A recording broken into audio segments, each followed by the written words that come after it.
வணக்கம். இந்திய அரசாங்கத்தின் அறிவியல் தொழில்நுட்பத்துறை, விக்யான் பிரசார் மற்றும் காரைக்குடி அழகப்பா பல்கலைக்கழகம் இணைந்து வழங்கும் அனுபவம் மூத்த குடிமக்களுக்கான சிறப்பு நிகழ்ச்சிகள். நிகழ்ச்சியின் கருத்தாக்கம் டாக்டர் ஆர். ஸ்ரீதர்.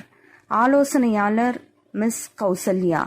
நிகழ்ச்சி ஒருங்கிணைப்பாளர் டாக்டர் பாரதி. வணக்கம் நேயர்களே. இன்று நம்மிடையே டாக்டர் சசிரேகா ஜிப்மர் ஜாயின் பண்ணிருக்காங்க. அவங்க கிட்ட நம்மளோட நிறைய விஷயங்கள், முதியோர்களுக்கு எஸ்பெஷலி பெண்களுக்கு 55 வயதுக்கு மேற்பட்ட பெண்களுக்கு என்ன மாதிரியான உடல்நல கோளாறுகள் ஏற்படும், அதுல இருந்து தவிர்த்துக்கிறதுக்கும் அதை நல்ல முறையில வெளியே கொண்டு வரதுக்கும் என்னெல்லாம் வழிமுறைகள் இருக்கு அப்படின்னு சொல்லி நம்ம மேடம் கிட்ட கேட்டு தெரிஞ்சுக்கலாம் அப்படின்னு இருக்கோம். சோ வணக்கம் மேடம். வணக்கம். 55 வயதிற்கு மேற்பட்ட மகளிருக்கு என்ன மாதிரியான உடல்நல கோளாறுகள் ஏற்படுது, எந்த மாதிரியான உடல்நல கோளாறுகள் ஏற்பட்டா அவங்க உடனே கவனம் செலுத்தணும், எந்த பிரச்சனைலாம் அவங்க முதல்ல இப்போ நம்ம 55 அப்படின்ற ஏஜ் ஒரு ஒரு வேறு வகையான காலகட்டம். அதாவது இது வரைக்கும் 55 உள்ளார இருந்தது டிஃப்ரெண்டான டைம். 55க்கு அப்புறம் உள்ளது வேற டைம். நம்ம ஜென்ரலா என்ன சொல்லுவோம்னா, அது ஒரு மெனோபாஸ் ஆனதுக்கு அப்புறம். அதாவது மெனோபாஸ் அப்படின்றது என்னன்னா, இது நம்ம மெனார்கியை பத்தி தெரியும் நமக்கு.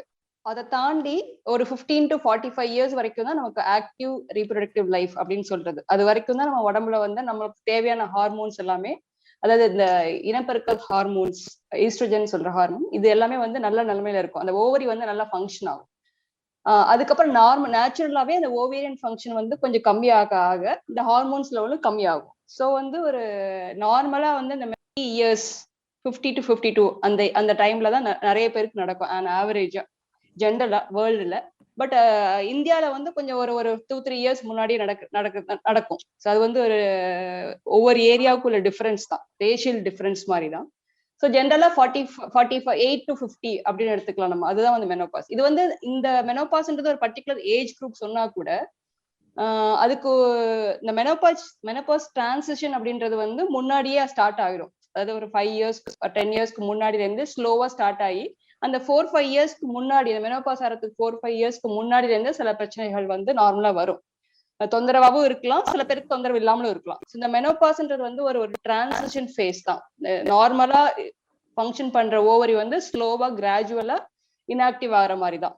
ஓவரிஸ் இருக்கும், பட் முன்னாடி மாதிரி அது ஃபங்க்ஷன் பண்ணாது. அந்த சைக்கிளிக்கலா பீரியட்ஸ் வர்றது கம்மியாயிரும். ஸோ இந்த டிரான்சிஷன் லாஸ்ட் 4-5 இயர்ஸ்ல ஒரு சிலருக்கு ஸ்மூத்தா இருக்கும், ஒரு சிலருக்கு சில பிரச்சனைகளை கொடுக்கும், சிலருக்கு வேற மாதிரியான பிரச்சனைகள். நிறைய டைப்ஸ் இருக்கு.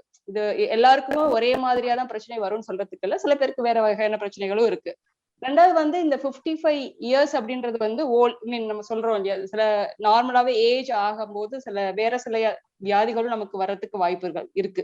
இந்த மெனோபாஸ்ன்றது நார்மல் டிரான்சிஷன். அது தவிர நமக்கு வேற வகையான வியாதிகள், சுகர் இருக்கலாம், பிபி இருக்கலாம், ஹார்ட் ப்ராப்ளம் இருக்கலாம்.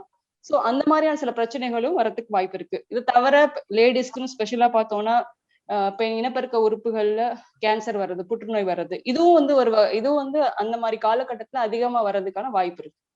ஸோ ஹெல்த் ப்ராப்ளம் சொன்னாங்கன்னா இதுல எந்த சுச்சுவேஷன்ல வேணாலும் அவங்க நம்மளை தேடி வருவாங்க.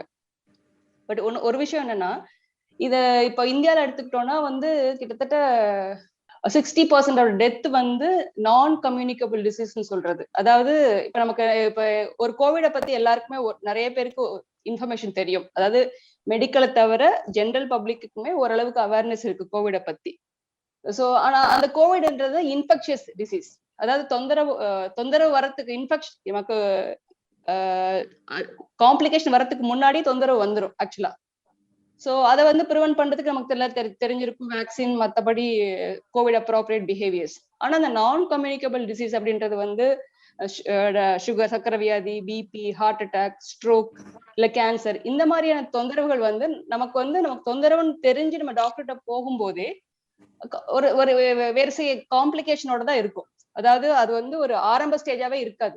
நமக்கு தொந்தரவு, நம்ம உடம்புல தொந்தரவு நம்ம டாக்டர் போய் பாக்குறோம் அப்படின்னா அந்த ஸ்டேஜ்லயே அது ஒரு பர்டிகுலர் ஃபேஸ் தாண்டி இருக்கும். சோ அதனால அந்த நேரத்துல நம்ம டிசீஸை ப்ரிவென்ட் பண்ண முடியாது. இப்போ கோவிட ப்ரிவென்ட் பண்ண முடியும், பட் அந்த மாதிரி சுச்சுவேஷன்ல நம்ம போகும்போது நமக்கு உடம்புல தொந்தரவு வந்து திடீர்னு சுகர்னு கண்டுபிடிச்சிருக்கோம்னா ஆல்ரெடி சுகர் வந்திருக்கும். ஸோ அதை அப்போ சுகரை வந்து ப்ரிவென்ட் பண்ண முடியாது. இப்ப சுகரை ப்ரிவென்ட் பண்ணணும்னா நமக்கு சுகர் வர்றதுக்கான வாய்ப்பு இருக்கும் போதே அதுக்கான ப்ரிகாஷன் எடுத்தாதான் அதை ப்ரிவென்ட் பண்ண முடியும். ஸோ அதனால இந்த ப்ராப்ளம் என்னன்னா, இந்த நான் கம்யூனிகபிள் டிசீஸ் அப்படின்னு சொல்றது வந்து முன்னாடியே கண்டுபிடிக்கணும். இப்ப நீங்க ஒரு எக்ஸாம்பிள் சொல்றேன்னா, கர்ப்பப்பை வாய் புற்றுநோய் வச்சுக்கோங்க. அந்த புற்றுநோய் நமக்கு தொந்தரவோட வரும்போதே பிரச்சனை இருக்கலாம், புற்றுநோய் இருக்கலாம். அது ஆரம்ப ஸ்டேஜாவும் இருக்கலாம், அதுக்கு கொஞ்சம் முந்தின ஸ்டேஜா கூட இருக்கலாம். ஆனா அதை எப்ப ப்ரிவென்ட் பண்ணணும்னா அது வர்றதுக்கான வாய்ப்பு வந்து நம்ம கொடுக்க கூடாது. அப்பதான் அதை ப்ரிவென்ட் பண்ண முடியும். சோ அதுதான் இந்த நான் கம்யூனிகபிள் டிசீஸோட பேர்டன். அதாவது என்ன சொல்றது, இந்தியால வந்து 60% ஆஃப் த டெத் வந்து இந்த நான் கம்யூனிகபிள் டிசீஸ்னாலதான் நடக்குது. சோ அதை வந்து ப்ரிவென்ட் பண்ணணும்னா நம்ம தொந்தரவு வரதுக்கு முன்னாடியே செக்அப் போனதான் வந்து இந்த மாதிரி ப்ராப்ளம வந்து ப்ரிவென்ட் பண்ண முடியும். சோ அது வந்து 50 இயர்ஸ் ஆன்வர்ட்ஸ், 45 50க்கு அப்புறமே இந்த வரதுக்கான வாய்ப்புகள் அதிகமா இருக்கிறதுனால நம்ம வந்து கேர்ஃபுல்லா இருக்கணும். நன்றி மேம். இப்போ நீங்க அந்த மாதிரி சொல்லும்போது சொன்னீங்க, இப்போ 45 அண்ட் அபவ் வரும்போது, இல்ல 50 அண்ட் அபவ் வரும்போது சில நான் கம்யூனிகபிள் டிசீசஸ் வந்து வரதுக்கு வாய்ப்பு இருக்கு. அதை வந்து நம்ம முன்னாடியே வந்து கண்டுபிடிக்கிறது கஷ்டம். ஆனா அது மாதிரி நம்ம தெரிஞ்சுக்கிட்டோம்னா நம்ம வந்து அதுல இருந்து அவாய்ட் பண்ணிக்கலாம் அப்படின்னு. அதுக்கு நம்ம என்ன வழிமுறையை பின்பற்றணும்? முன்னாடியே தெரிஞ்சுக்கிறது எப்படி? இப்போ ஒரு கர்ப்பப்பை வாய் புற்றுநோய்னா அது வந்து வர வாய்ப்பு இருக்கு அப்படிங்கறத நம்ம முன்னாடியே தெரிஞ்சுக்க முடியுமா? இப்போ இந்த ஜான்வரி மந்த் வந்து உலக சுகாதார நிறுவனம் சொல்லியிருக்கு இந்த மாதிரி கர்ப்பப்பை வாய் அவேர்னஸ் மந்த். ஆக்சுவலா இந்த கர்ப்பப்பை வாய், அதாவது புற்றுநோய்னாவே நமக்கு எல்லாருக்கும் ஒரு ஐடியா இருக்கும், அது புற்றுநோய்ன்றது வந்ததுதான். அதுக்கப்புறம் வந்து நம்ம கிட்டத்தட்ட வந்து டெத்தை பார்த்த மாதிரிதான். அதை வந்து கியூர் பண்றது வந்து கஷ்டம், அதை ப்ரிவென்ட் பண்றது வந்து கஷ்டம் அப்படின்னு ஜென்ரலா இருக்கும். ஆனா இந்த கர்ப்பப்பை வாயோட புற்றுநோயோட முக்கியத்துவம் என்னன்னா, அதோட ஸ்பெஷல் என்னன்னா, அது வர்றதுக்கு முன்னாடியே நம்மள வந்து கண்டுபிடிக்க முடியும்.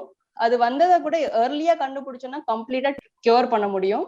இன்னும் அது வராம இருக்கிறதுக்கு சில வழிமுறைகள் கூட இருக்கு. அதுதான் அதோட முக்கியமான விஷயம். இந்த கர்ப்பப்பை வாய் புற்றுநோய் சொல்றோம் இல்லையா, இந்த கர்ப்பப்பை வாய் புற்றுநோய் வந்து ஜெனரலா எப்ப வரும்னா, யூஸ்வலா சின்ன வயசுல வர்றது கிடையாது.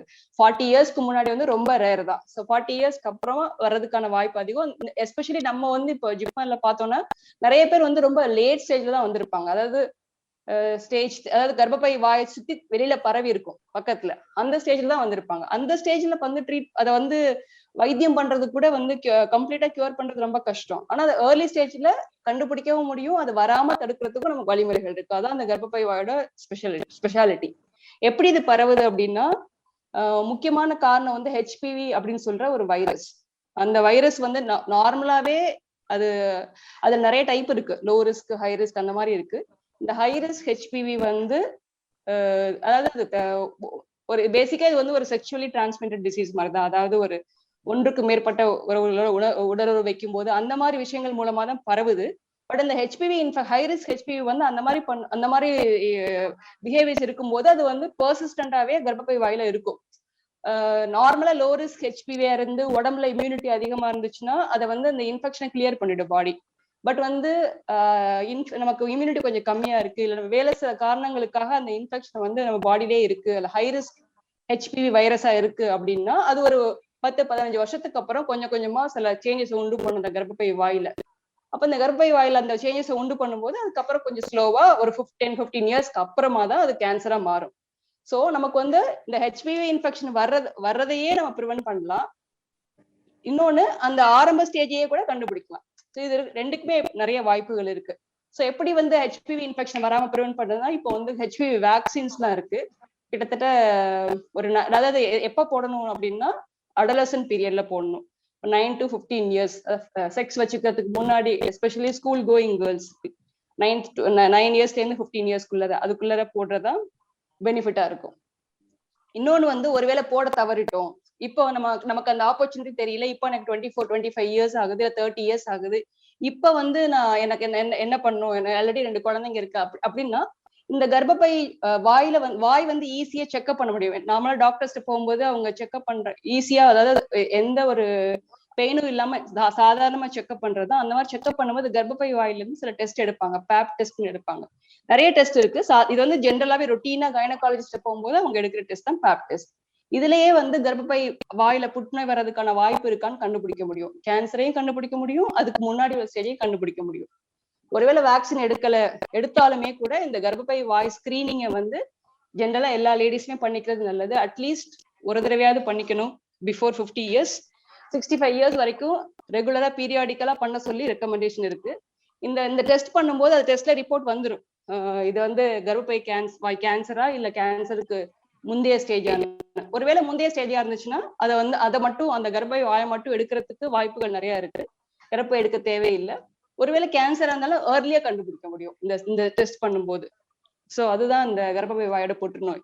அதாவது கர்ப்பப்பை வாய் புற்றுநோய் வந்துச்சுன்னா சில தொந்தரவுகள் இருக்கும். அதாவது வெள்ளப்படுறது, பயங்கர கெட்ட வாசனை இருக்கும், சாதாரணமா வெள்ளப்படுறதை விட அதிகமா படும், பயங்கர ஸ்மெல்லும் இருக்கும். ரெண்டாவது வந்து ப்ளீடிங் வந்து நார்மலா மந்த்லி போற ப்ளீடிங் இல்லாம இடையில திடீர்னு ப்ளீடிங் இருக்கலாம், இல்ல ஹஸ்பண்ட் கூட சேர்ந்து இருக்கும்போது ப்ளீடிங் இருக்கலாம், இல்ல ஒருவேளை அதிகமா இருக்கலாம். சில நேரம் ரொம்ப அட்வான்ஸ் ஸ்டேஜ் போச்சுன்னா வெயிட் லாஸ் இருக்கும். ஸோ இதெல்லாம் வந்து ரொம்ப லேட். இதெல்லாம் தொந்தரவுகள் இல்லாதப்ப போய் பார்த்தாதான் அதை ப்ரிவென்ட் பண்ண முடியும். ஸோ அதுதான் அந்த கர்ப்பப்பை வாயோட ஸ்பெஷாலிட்டி. நன்றி மேடம்.